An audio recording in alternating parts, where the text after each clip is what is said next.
Graças a Deus. Nós estamos, meus irmãos, falando da epístola de Paulo a Tito. E é sobre essa epístola que nós vamos continuar falando hoje. Então abra a sua Bíblia nessa epístola de Paulo a Tito. Então quem está aqui pela primeira vez, o livro de Tito é um livro pequeno da Bíblia Sagrada, só de 3 capítulos, né? Algumas Bíblias 3 folhas apenas. Tem ensinado tanto quanto nos ensinou 1 Timóteo, 2 Timóteo. Eu particularmente fui muito abençoado pelas 2 cartas de Paulo a Timóteo. Estou sendo abençoado agora por essa carta de Paulo, pequena carta de Paulo a Tito. Uma carta pequena, como eu disse, mas muito proveitosa. É chamada de carta pastoral, assim como também 1 Timóteo, 2 Timóteo. Então, o tema dessa epístola é: a salvação leva às boas obras. Trouxe um tema aqui da maneira, na linguagem que todos nós entendamos. Mesmo quem está aqui pela primeira vez, acredito que vai entender esse tema. A salvação leva às boas obras. É sobre isso que Paulo pretende falar nesta carta a Tito. Tito era um pastor na ilha de Creta, e a ilha de Creta tinha recebido a igreja do Senhor Jesus, e a igreja estava com sérios problemas. Aliás, os cretenses, os da ilha de Creta, os cretenses eram pessoas com sérios problemas. Nós percebemos pela leitura do capítulo 1, capítulo 2 e agora no 3, que eles eram mentirosos, preguiçosos, eles eram violentos, arrogantes, prepotentes, desobedientes. Então, Paulo escreve a Tito, pastor dessa igreja, enviado por ele mesmo, pelo próprio Paulo, para que colocasse as coisas em ordem. E depois que Tito chegou lá na ilha de Creta, cuidando, pastoreando os cretenses, os salvos em Jesus, então Paulo envia esta carta. E o tema dessa carta, que é parte dela o que nós acabamos de ler, capítulo 3, o tema dessa carta é: a salvação leva às boas obras. Porque eles já eram salvos, então eles tinham que ter boas obras, porque eles já tinham passado pelo processo da regeneração. E não se espera algo diferente, de quem já passou pelo processo da regeneração. Se nós fomos regenerados, transformados por Deus de dentro para fora, isso significa que Deus mudou a nossa natureza, ok? Deus mudou a nossa natureza. Isso não significa que nós seremos santos, perfeitos, mas nós nos levantaremos todas as vezes que cairmos. Isso não significa que nós não vamos, uma vez ou outra, talvez nos sujar numa lama, por exemplo. Mas não é a nossa natureza gostar da lama. O porco gosta da lama. É a natureza do porco gostar da lama. Nós podemos até tropeçar, mas não é a nossa natureza gostar daquele ambiente. Então, se esperava dos cretenses, disse Paulo a Tito, boas obras, porque a salvação leva às boas obras. Então, no capítulo 1, Paulo fala a Tito. Estou fazendo aqui de certa forma uma retrospectiva, porque nós estamos no final dessa série. Hoje é o final dessa série. Hoje nós estamos falando do último capítulo. Então, fazendo aqui uma rápida retrospectiva, até porque são só 3 capítulos. No capítulo 1, Paulo fala do problema deles, ou fala muito no capítulo 1. Não que ele deixe de falar do capítulo 2 e do capítulo 3 dos problemas, mas no capítulo 1 parece que Paulo só fala praticamente dos problemas dos cretenses. No capítulo 2, Paulo ele fala das boas obras que se espera dos cretenses salvos em Jesus. E ele dá conselhos a esses que foram salvos pelo Senhor Jesus, para que exerçam, tomem posse, exercitem as boas obras. Porque santificação nada mais é do que exercício. Nós ainda carregamos a nossa natureza caída, o homem pecador, que todos nós temos essa natureza, mas nós ganhamos do Senhor uma nova natureza. E essa nova natureza deve nos dominar, deve reger a nossa vida. Então, no capítulo 2, Paulo dá conselhos do que são as boas obras e que Paulo espera desses cretenses. Mas não só Paulo espera desses cretenses boas obras, mas Deus espera desses cretenses as boas obras. E nesse capítulo 2 então, que não é propriamente o que vamos falar hoje nós vamos falar do capítulo 3.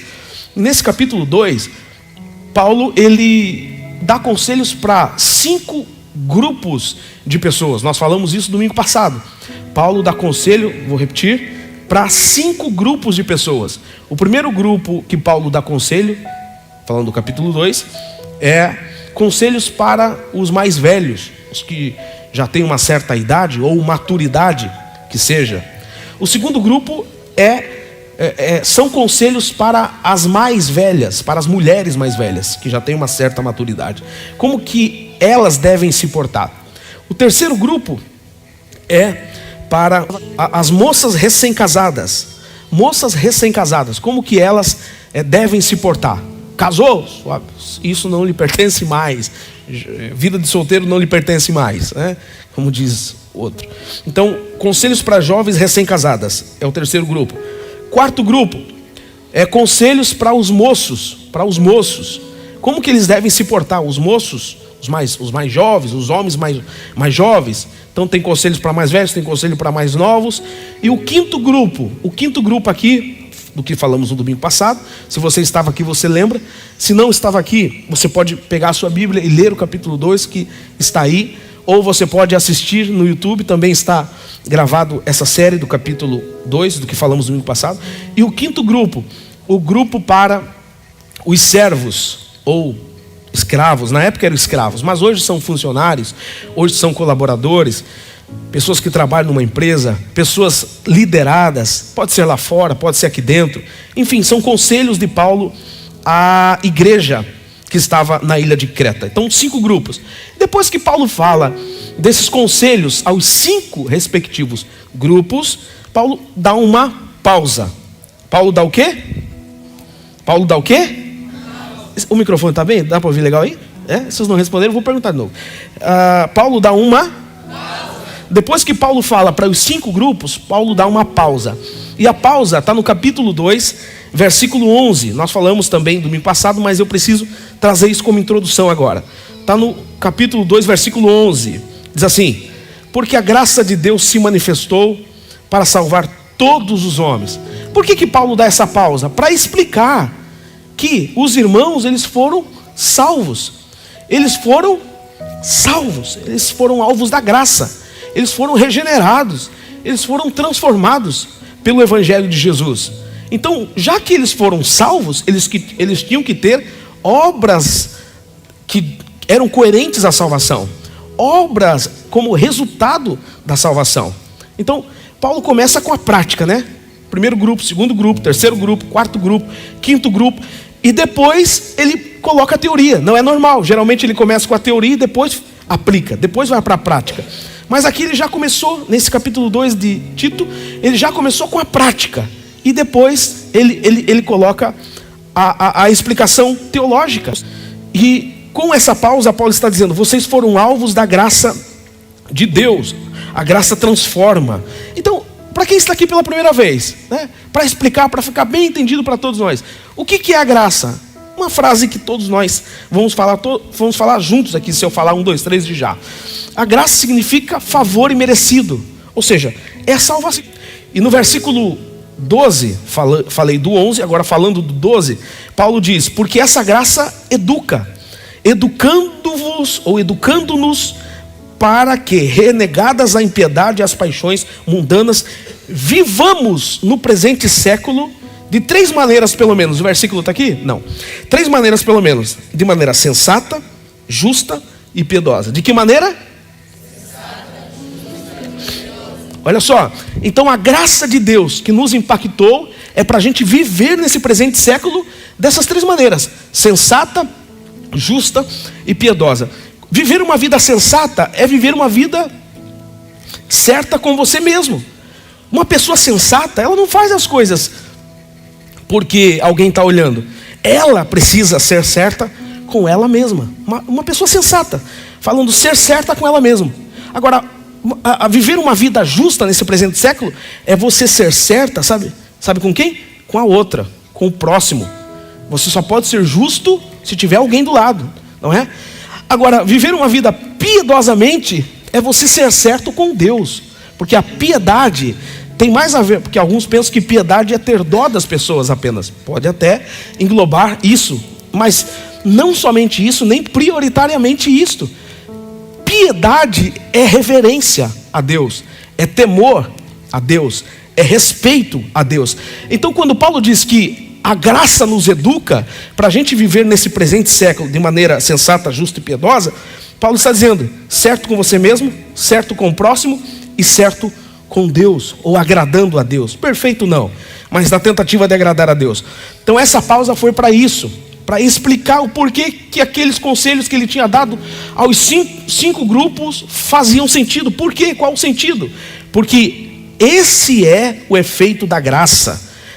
São essas obras esperadas de quem foi impactado pela graça, ok? Mas são só 5 grupos? Não, na verdade são 6 grupos.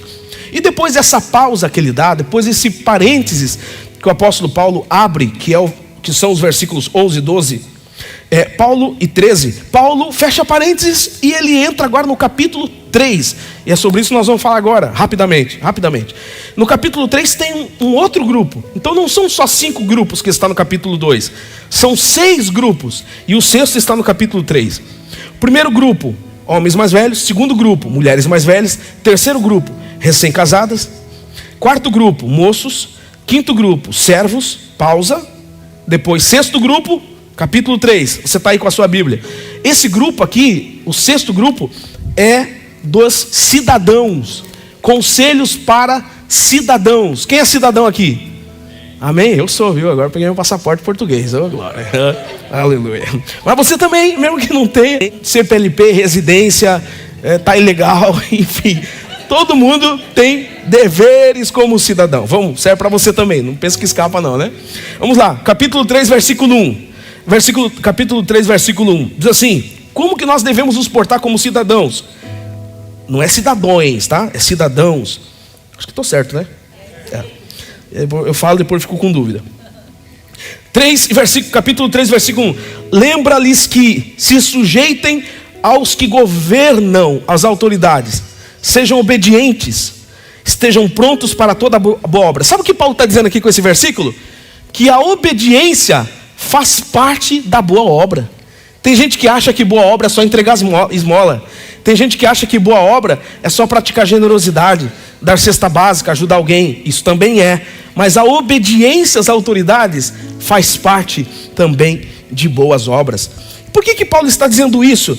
Porque era um problema na igreja de Creta, na ilha de Creta, a desobediência.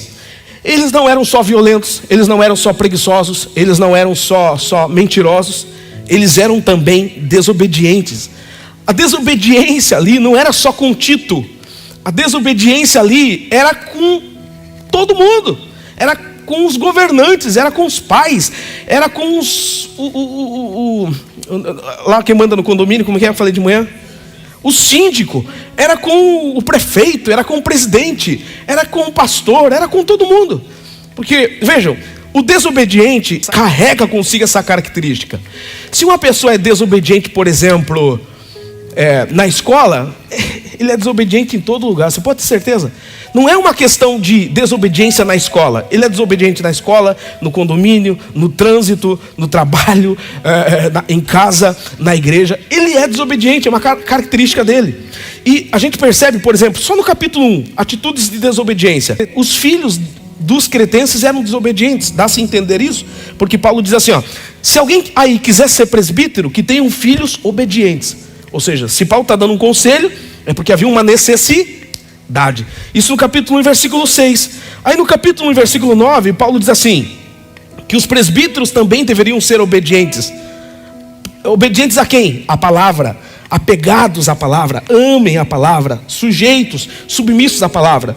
Ainda no capítulo 1, versículo 10, Paulo fala que os falsos mestres eram desobedientes. Tito 1,10 diz, porque existem muitos insubordinados. Pronto, tem nenhuma novidade, né? Não tem como o falso mestre ser obediente, claro.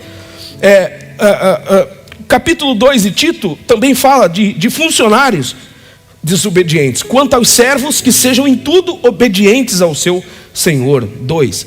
Capítulo 2, versículo 15, Paulo fala de membros desobedientes a Tito, de membros desobedientes ao pastor. Capítulo 2, versículo 15, diz assim: exorta Tito, repreende Tito, pastor Tito, porque também com toda autoridade, ninguém te despreza. Ou seja, tem desobedientes aí também. Então a desobediência era uma marca deles. Falei do capítulo 1 da desobediência, falei do capítulo 2 da desobediência, agora eu estou falando do capítulo 3 da desobediência. Desobediência a autoridades, a governantes. E nós precisamos entender, meus queridos, que toda autoridade é constituída por Deus. Eu disse toda. Não é só o pastor que é constituído por Deus. O presidente da sua freguesia é constituído por Deus. O prefeito de Leiria é constituído por Deus. O presidente de Portugal é constituído por Deus. A Bíblia diz isso. Romanos capítulo 13, versículo 1. Toda autoridade é constituída por Deus. Não estou falando da vontade diretiva de Deus. Estou falando talvez da vontade permissiva de Deus. Mas é Deus quem constitui. Nada está fora do controle de Deus. Deus não está lá em cima dizendo assim: ah, meu Deus do céu, estou muito preocupado porque o cara lá ganhou a eleição, eu não queria que ele ganhasse. Tudo está no controle das mãos de Deus. Então não tem como ser desobediente às autoridades. Eu disse que eu sou brasileiro, a maioria aqui são brasileiros, né? E alguns, creio que não, são a favor do PT. Outros talvez não sejam, né? Como eu, não sou. Mas olha só, até o presidente do Brasil, estou falando do meu país, tá? Tem um certo princípio aí, que a gente não pode falar mal da casa dos outros, né? Não pode falar mal, não posso falar mal de Portugal. Eu estou sendo muito bem recebido aqui. Agora no meu país, na minha casa, nós podemos, né? Então vamos falar do nosso país. Ó, o presidente, não vou falar não, o presidente, nós não concordamos, mas olha só, foi constituído por Deus. E hoje de manhã eu disse algo aqui que os irmãos ficaram olhando assim para mim, vou dizer de novo. E se eu disser para você que ele pode ser, ou vamos afirmar, ele é um servo de Deus. Ele é um servo de Deus. Aí você está dizendo: pastor, maior heresia da sua vida dizer isso, pastor. Como assim? Ele é um servo de Deus, ele nem é crente. Olha só, sabe por quê? Porque toda autoridade é constituída por Deus. A Bíblia fala de um homem chamado Nabucodonosor, rei da Babilônia. Nabucodonosor destruiu muitas nações ao seu redor, inclusive o próprio Israel. Entrou em Israel, derrubou os muros, derrubou o templo, matou judeus, levou judeus aprisionados para a Babilônia. Esse cara é bom ou é ruim? Fala aí. É ruim, mas vamos ver como que a Bíblia chama ele. Não a Bíblia propriamente, né? Alguém, um personagem, mas o próprio Deus chama ele assim, ó. Jeremias capítulo 27, versículo 6. Assim diz o Senhor: eu entreguei todas essas terras nas mãos de Nabucodonosor, rei da Babilônia, vírgula, meu servo. Meu servo. Sabe o que a Bíblia está dizendo? Nabucodonosor, vocês acham que as coisas estão fora do controle? Não. Tudo está no meu controle, diz o Senhor. Tudo está no meu domínio, diz o Senhor. Enquanto vocês estão achando que eu perdi o controle, eu estou usando Nabucodonosor para corrigir vocês. Eu estou usando Nabucodonosor para exortar vocês, para trazer o meu juízo. Olha, Nabucodonosor é o meu servo. E não é o único versículo da Bíblia que diz que ele é o meu servo. Existe outro. Então, sejamos obedientes. Essa característica não pode fazer parte de nós, sabe? Um membro desobediente é morador do condomínio desobediente, é membro da freguesia desobediente. Lá na infância, ele já era um filho desobediente. Claro que alguns Deus restaura, né? Deus restaura, Deus salva. Mas não falei nada. Meu Deus, que coisa, né, cara dele. Versículo 2. Não difamem a ninguém, nem sejam altercadores. Está falando aqui de você como cidadão. Não difame, sabe? Irmãos, eu tinha problema. Eu tinha esse negócio e compartilhava as coisas sem nenhum critério. Compartilhava. depois que eu comecei a ler a palavra de Deus, e não ler por ler, mas procurar aplicar na minha vida, eu parei de fazer algumas coisas. Eu só posto aquilo que eu tenho certeza, porque ok que a gente não concorda, mas a gente também não pode cair nesse erro aqui de difamar alguém, sabe? De caluniar alguém. Nós não podemos cair nesse erro. A Bíblia nos manda interceder pelas autoridades. 1 Timóteo 2:1. Outro dia eu ouvi um pastor num podcast, eu fiquei horrorizado. Ele falou: você ora por ele? Não oro. Se eu orar, eu peço para Deus matar ele. Mas não pode. A Bíblia está falando que devemos interceder pelas autoridades. A Bíblia diz isso. Leia aí, 1 Timóteo 2, versículo 1 e 2. Então, versículo 2, agora voltando do capítulo 3. Não difamem ninguém, nem sejam altercadores. O que é ser altercador? É ser briguento. E o briguento aqui não é fisicamente, é linguisticamente, é virtualmente também, sabe? Briguento nas redes sociais. Vocês foram alcançados pela graça. A graça nos salva, a graça nos educa. Nós não podemos ser como eles, nós não podemos ser altercadores, briguentos. O versículo 2 aí também diz outra coisa: mas sejam cordatos. O que significa ser cordato? Amigos do acordo. Ou seja, pessoas que amam o acordo. Vê duas brigando: não, vem aqui você, vamos conversar, vamos tomar um café. Ele é pacificador.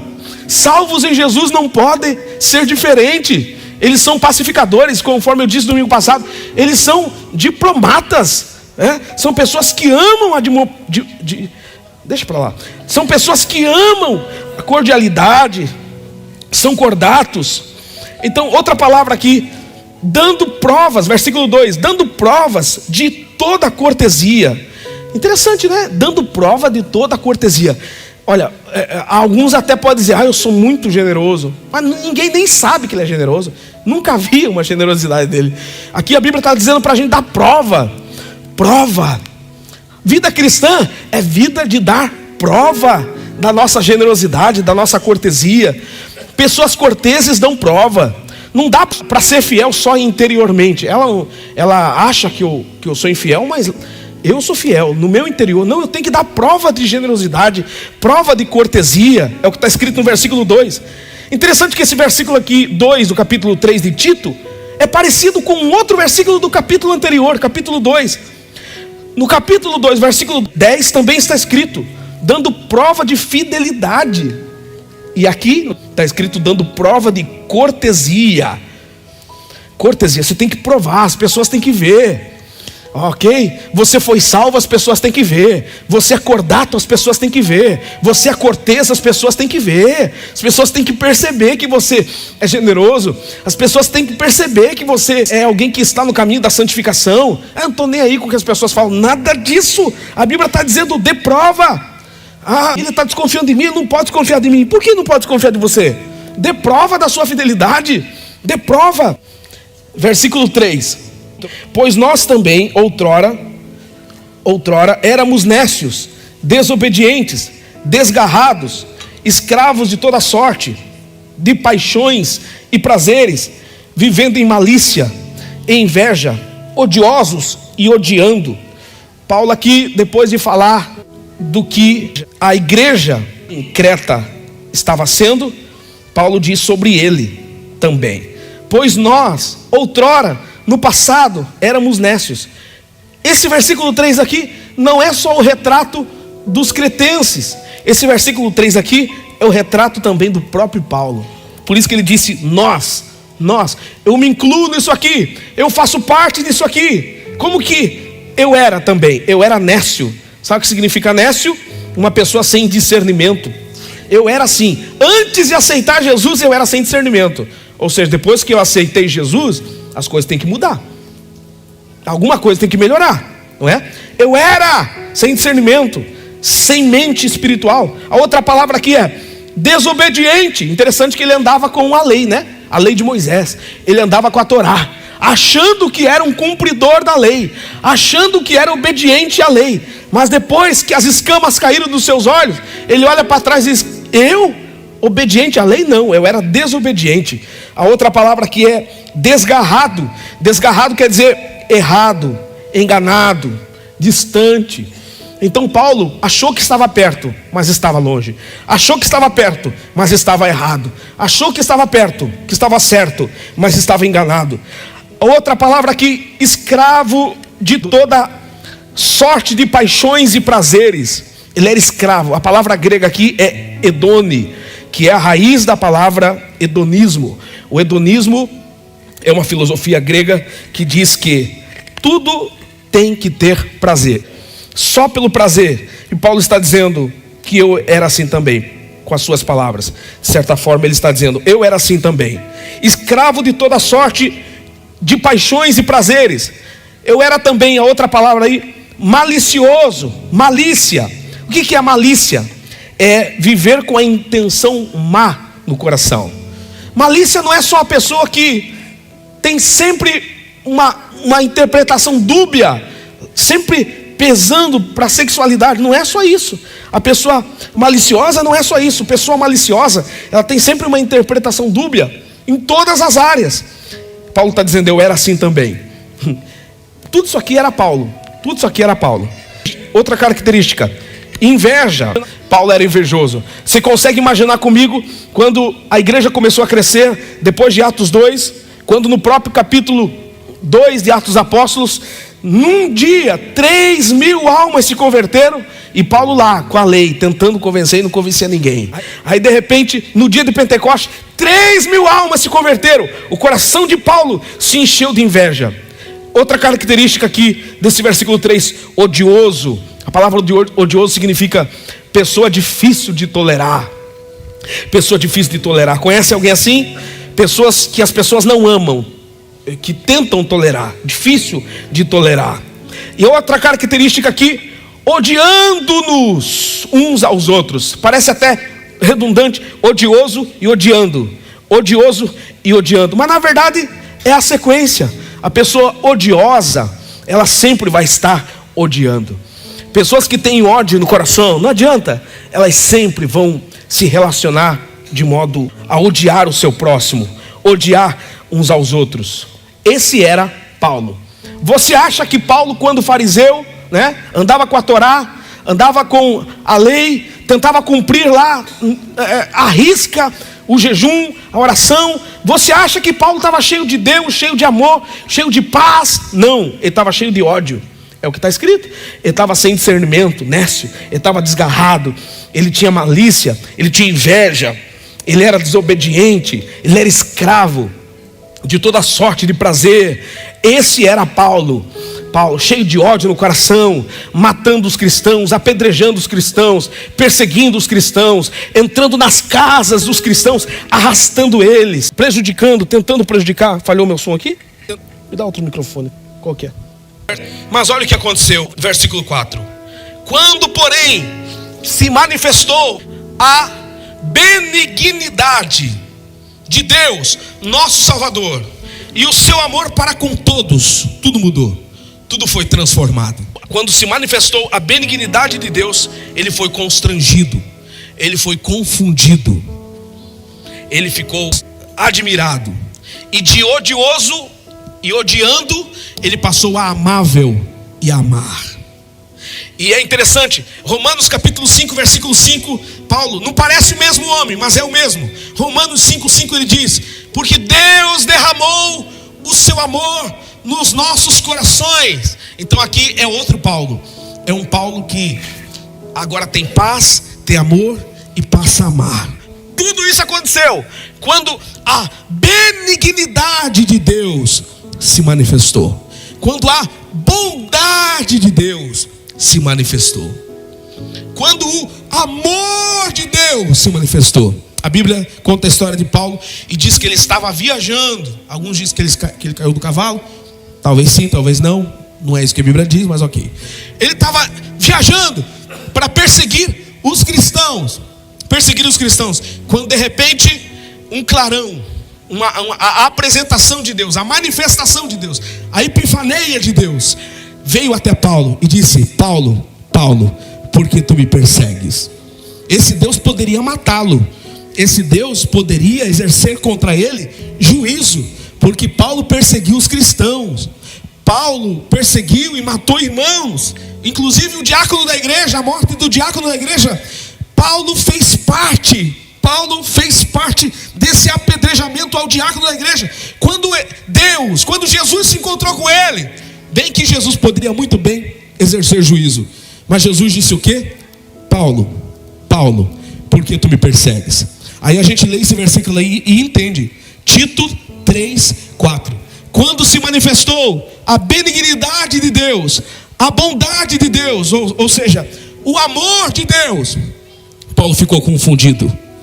Paulo ficou absolutamente confuso, porque ele esperava que Deus iria julgá-lo, que Deus iria e julga, claro, todas as obras, mas eu quis dizer que Deus iria entrar com juízo, matá-lo, fazer alguma coisa mal. Mas não, o amor de Deus constrangeu. O amor de Deus constrangeu. Existem pessoas que a gente olha assim e imagina uma coisa dessa pessoa. Aí quando você conhece a pessoa é totalmente diferente. Alguém já passou por essa experiência? A pessoa é totalmente diferente daquilo que falaram. Aí você fica baseado naquilo que falaram, né? Aí você cria fantasias e evita a pessoa por aquilo que falaram. Quando você conhece a pessoa, meu Deus, eu estava errado acerca de você, eu fui preconceituoso acerca de você. Porque Paulo só estava se baseando, sabe do quê? Nas sombras. A Bíblia fala que a lei de Moisés era sombra de coisas que ainda não tinham vindo, que haveriam de vir, ok? Sombra do próprio Cristo, que haveria de se manifestar, ainda não tinha se manifestado. Então Paulo estava baseado nas sombras, não tinha conhecido ainda o verbo encarnado, não tinha ainda recebido a manifestação da graça de Deus. E você sabe que quando você olha para a sombra, você vê as coisas confusas. Hoje de manhã eu dei um exemplo aqui, né? Dei um exemplo, por exemplo, você vê a sombra do Jefferson, almoçamos juntos hoje. Você vê a sombra do Jefferson, fica até com medo. Um baita homem.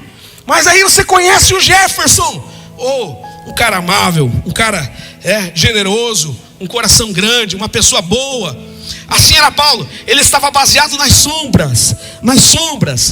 Tito 3:4. Mas quando se manifestou a benignidade de Deus, ele foi constrangido, ele ficou confundido. Ele ficou confundido.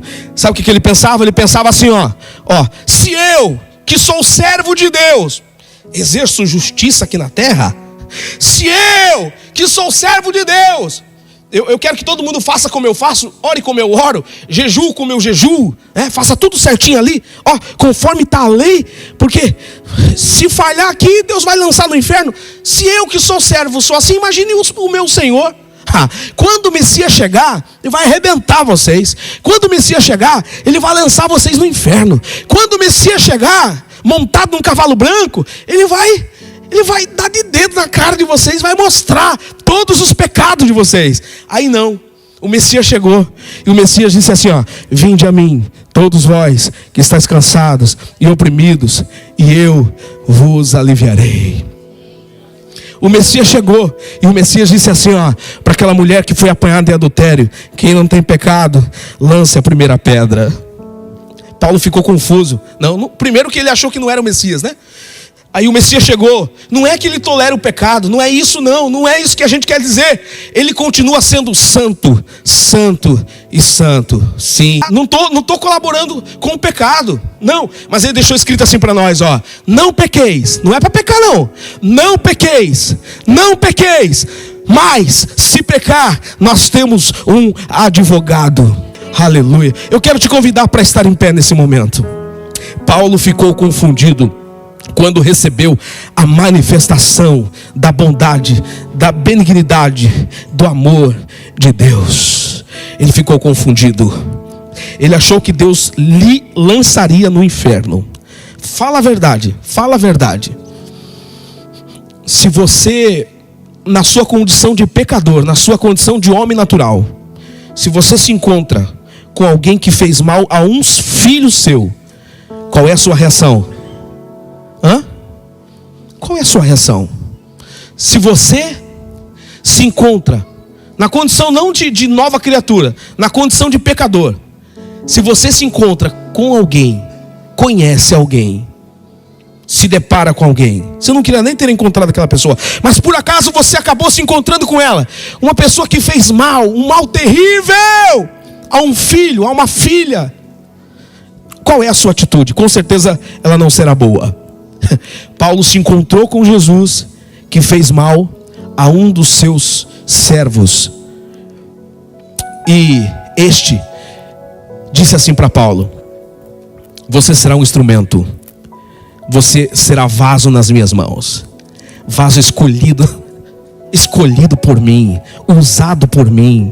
Você está entendendo como a manifestação da bondade, da benignidade de Deus nos confunde? O amor de Deus tem que te constranger, o amor de Deus tem que te confundir, né? É que algumas pessoas veem a gente pregando esse tipo de mensagem aqui e acham que o pastor está light. Não estou falando que é para pecar, ninguém está falando isso. Vocês estão entendendo a palavra? Ninguém está falando que Deus tolera, sabe, é condizente. Não é isso. Não é isso que nós estamos dizendo. É porque a bondade de Deus. Eu não estou falando que Deus não é juízo. Deus é juízo. Deus é juízo. Mas Deus prefere perdoar. Deus não gosta de fazer juízo. Apesar dele ser juiz, ter juízo, ele não gosta de exercer juízo. Ele prefere perdoar. Aí o mesmo Paulo, fugindo um pouquinho aqui para a gente terminar, o mesmo Paulo que em Tito capítulo 3 disse isso: eu era assim, eu era nécio, eu era desobediente, tinha ódio no coração, mas quando a graça se manifestou, quando o amor se manifestou, tudo mudou na minha vida. O mesmo Paulo que disse isso em Tito capítulo 3, também disse algo relacionado em Efésios capítulo 3. E Tito 3 com Efésios 3 é muito parecido. Parece até a mesma coisa. Se lê Tito capítulo 3, parece que você está lendo Efésios capítulo 3. É muito parecido. Eu estava em Tito capítulo 3, agora vou terminar com Efésios capítulo 3. E em Efésios capítulo 3, diz assim, o próprio Paulo disse: ó, eu quero que vocês conheçam o comprimento, a largura, a profundidade e a altura do amor que excede todo entendimento. Eu trouxe aqui uma aplicação de um bispo africano do século IV, chamado esqueci agora. Ele falou a interpretação desse versículo, falando do comprimento do amor de Deus. É como que se Deus nos amasse, de certa forma, a ser eterno. Amou os que estavam no passado, comprimento do amor de Deus, falando de trajetória. Amou no passado, ama no presente e ama no futuro. Ele amou, sempre amou. Mesmo na dispensação da lei, sempre foi graça. Você consegue entender isso? Sempre foi graça. Sempre. Ele sempre amou. Lá no passado, lá no Gênesis, ninguém foi salvo pela lei, foi salvo pela graça. Naquela época já. Lá na era dos reis, graça. Sempre houve amor. Lá na era dos juízes, graça também, amor. Sempre foi amor. É o cumprimento do amor de Deus. Amou no passado, ama no presente. E a prova de que Ele ama no presente é você que está aqui. Você nem era para estar aqui. Muitos de vocês, muitos de nós, talvez alguém já era para ter até morrido. Alguém não era para estar aqui. Mas o amor de Deus te libertou, te transformou. Mas o amor de Deus, o cumprimento do amor de Deus é tão grande que o amor de Deus não para em você. Ama seus filhos, ama seus netos, ama sua descendência. Esse é o cumprimento do amor de Deus. Aí esse bispo, na sua pregação, na sua obra, ele deixou registrada essa aplicação, que a largura do amor de Deus, aí ele traz a metáfora da cruz, ou a figura, melhor dizendo, da cruz. A largura do amor de Deus, sabe? O amor de Deus é tão grande, que ele consegue abraçar todos de uma vez só. Todos os homens, de todas as raças, de todas as tribos, de todas as nações, independente de qual é a sua etnia, independente de qual é a sua nacionalidade. Aqui, pelo menos até onde eu sei, tem brasileiros, a maioria, tem portugueses. Mas o amor de Deus não é só pra gente, não.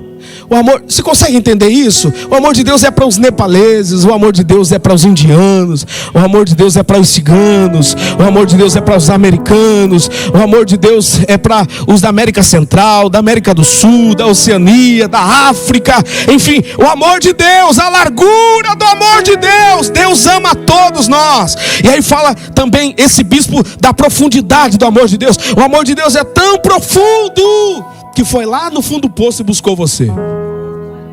Foi lá no fundo do poço e atraiu você, resgatou você.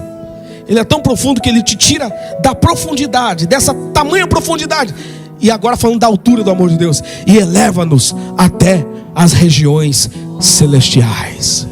E agora você está como príncipe, como um príncipe nas regiões celestiais, como diz a Bíblia. Esse é o amor de Deus. E aí Efésios capítulo 3 versículo 9 continua dizendo: olha, eu quero que vocês conheçam o comprimento, a largura, a profundidade, a altura do amor de Cristo, que excede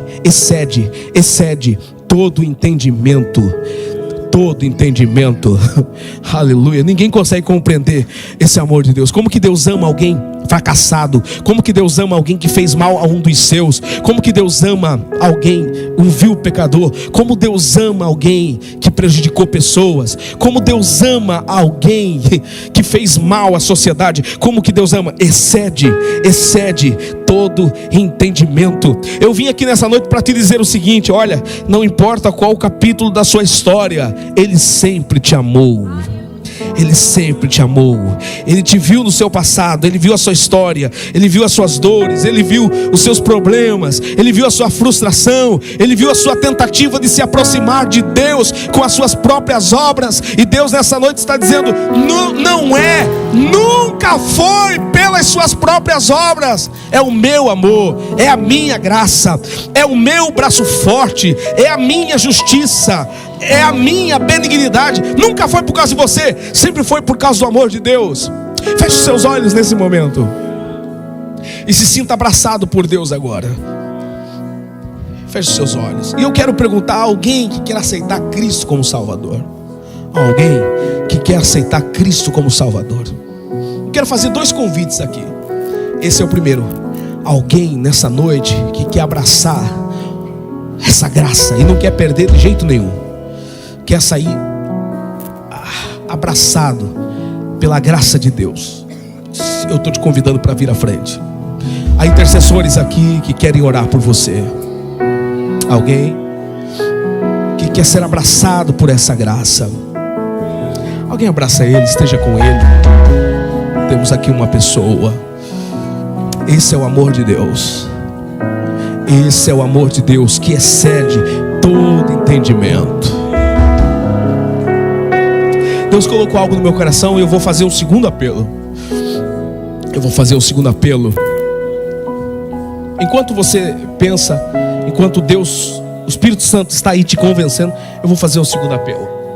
E eles vão louvar a Deus. Nós vamos orar aqui por essas pessoas que vierem à frente. Pessoas que precisam de uma cura, pessoas que precisam ser curadas, para que o nome de Deus seja glorificado. É como se Deus ministrasse no meu coração que Deus quer provar o amor dele por alguém hoje. Dessa maneira, sai do seu lugar. Deus quer provar o amor dele por você. Sai do seu lugar. Alguém com enfermidade, alguém com algum mal-estar, algum problema, alguma enfermidade no seu corpo, da cabeça à planta dos pés, vem à frente. Nós queremos orar por você. Aleluia! Tudo parte do amor. Tudo. Eu quero que a igreja repita comigo, por favor. Diga: tudo. Não, mais forte. Tudo parte do amor.